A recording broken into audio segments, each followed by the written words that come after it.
কি বলে শিল্প এলাকা, এই জন্য ধরেন এটা অনেক দিন যাবৎ এটা শিল্পেরও একটা কিন্তু অনেক সমস্যা ছিল এখানে। গার্মেন্টস নিয়ে কিন্তু অনেক বড় একটা সমস্যা কিন্তু আমরা ফেস করছি।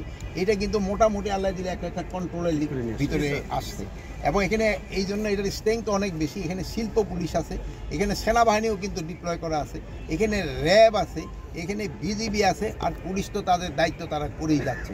তারপরে আমরা এখানে সবাই একত্রিত হয়েছি কৃষকদের জন্য মিনি কোল্ড স্টোর উদ্বোধন করার জন্য। আপনারা জানেন যে আমাদের এই শীতকালীন সবজি যে সময় হয় সেই সময় কৃষকেরা কিন্তু দাম পায় না।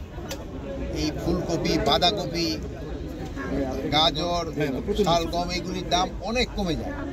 এই জন্য কৃষকরা যেন কিছুদিন রেখে দিতে পারে এবং রাখার পরে যদি বিক্রি করতে পারে তো কৃষকরা একটু ভালো দাম পেতে পারে। আরেকটা জানেন আমাদের একটা ট্রানজিট পিরিয়ড আছে। এই শীতকাল থেকে যে সময় গ্রীষ্মকাল শুরু হয় সেই সময় মাঝপথে কিন্তু একটু সবজিরও একটু দেখা যায়, দুষ্প্রাপ্যতা দেখা যায়। এই জন্য যে শীতের সবজি শেষ হয়ে যায় আর গ্রীষ্মের সবজিটাও আসতে একটু সময় নেয়। এই পিরিয়ডটার জন্য এই যে কৃষকের যে মিনি কোল্ড স্টোরেজ এইটা খুবই উপকারী হবে। এটা আমাদের প্রধান উপদেষ্টার একটা তার আইডিয়া যে কৃষকদের জন্য এটা একটা করার জন্য, এবং আমরা এবার প্রায় 100 এইরকম করার চিন্তা ভাবনা আছে আমাদের। এবং যেই সব এলাকায় এই সবজিগুলি বেশি হয় আমরা ওই সব এলাকায় করব, এই জন্য যেন কৃষক তার ন্যায্য দামটা পায়, এটা এই পিরিয়ডটা যেন তারা কিছুদিন রেখে দিতে পারে, এই জন্যে করা হয়েছে। তবে এই যে মোবাইল যেটা আপনারা দেখলেন এটার মধ্যে খরচ পড়বে প্রায় কত 15 লাখ টাকার মতো। আরেকটা যদি কৃষক ঘরের ভিতরে করা হয় তো এটা 5 লাখ টাকার মতো খরচ।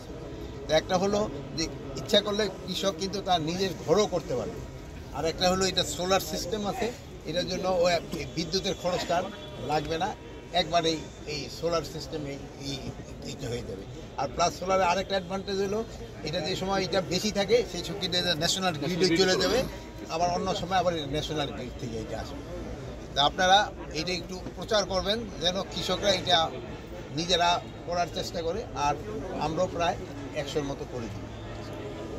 তা আপনারা ভাষাতে আসছিলাম যে আমি দেখার জন্য যে আমাদের আইন শৃঙ্খলা বাহিনী সাধারণত আপনারা জানেন শেষ রাত্রের দিকেই কিন্তু এইগুলি বেশি হয়, চিন্তাগুলি বেশি হয়, যেন আইন শৃঙ্খলা বাহিনীগুলি তাদের দায়িত্বটা ঠিকমতো পালন করতেছে কিনা এটা দেখার জন্য আসছিলাম। তা আমি দেখছি মোটামুটি তারা ভালোভাবে দায়িত্ব পালন করছে।